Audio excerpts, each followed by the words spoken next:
Hey everybody, today we saw the new film Happy Death Day. Is that what it was called, Aiden? Yes. Happy Death Day. Wait, hold on. God damn it!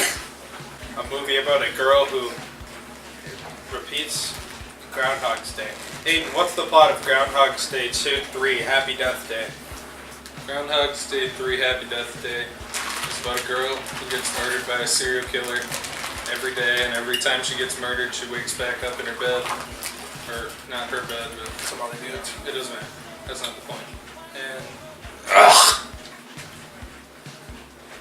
just like Bill Murray had to fall in love and Tom Cruise had to kill the giant alien nest thing, she's stuck in there until she can solve her own murder, and so she does. Connor, what did you think of Happy Death Day? Happy Death Day was a really good movie made for 12-year-old girls.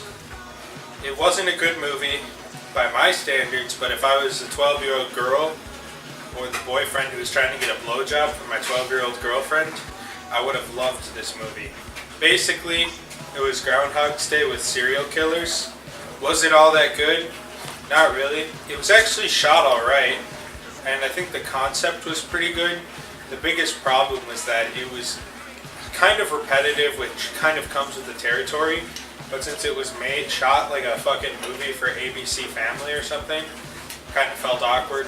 It was kind of intense, but they didn't really show much because it was a PG-13 horror movie.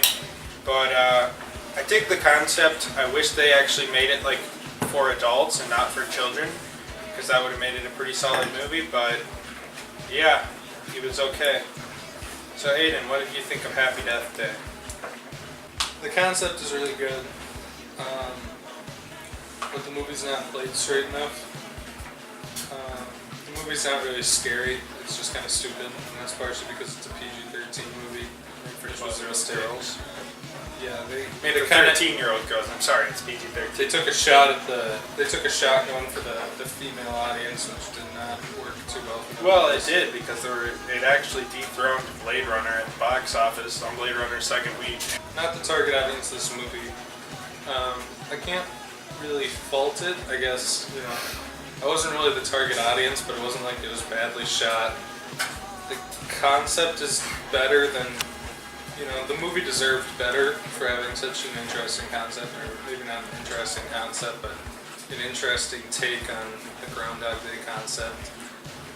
And if it was played more like a horror movie instead of an episode of Scream Queens mixed with Groundhog Day, then it would have been a pretty fun watch. But you know, overall, I mean, I enjoyed watching it. I didn't not enjoy it. I thought it was funny, but not in the way that was intended for the most part. I don't think. I think There was some kind of funny shit. there was some stuff that was genuinely funny, and then there was times where I was laughing at the movie because it was kind of just retarded. But I didn't not enjoy it. Like, it wasn't painful to sit through like a lot of the shit we've seen this year. You know, the usual offenders that we talk about.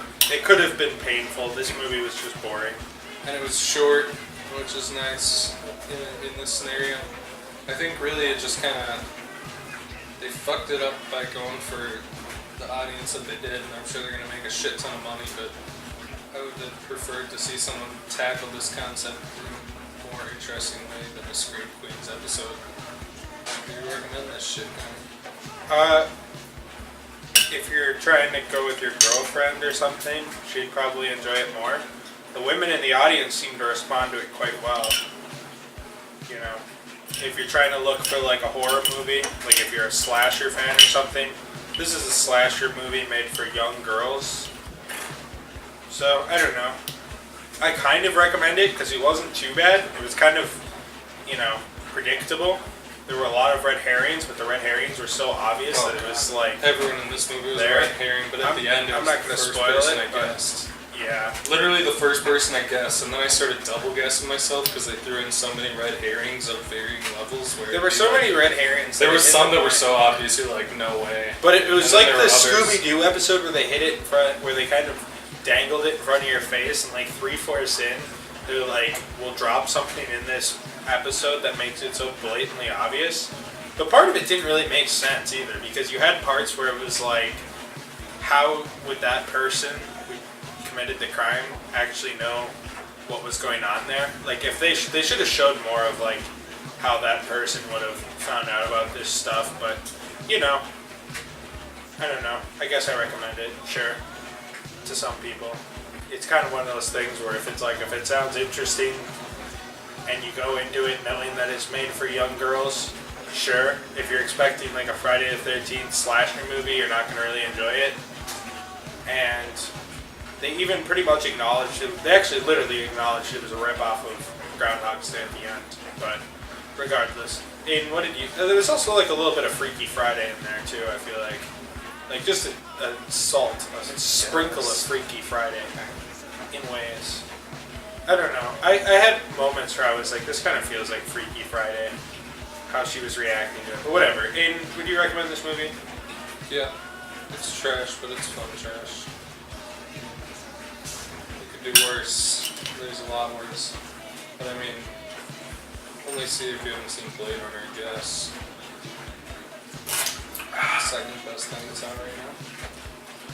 Yeah. Probably gonna be the top 16 movies of 2017. It'll be up on the Top list. 16. It's gonna ladder pretty high because fucking everything else this year. We do a yearly fucking list horrible. that we started, like our second video, since we kind of revamped the channel after like 2015, where we're doing a yearly movie ranking list, because last year was so laughably bad that we're gonna rank the movies. And at first I was like, I'm only gonna do it if this year is as bad as last year. 2017 is probably actually worse than 2016 somehow. This year has had a lot of shitty movies.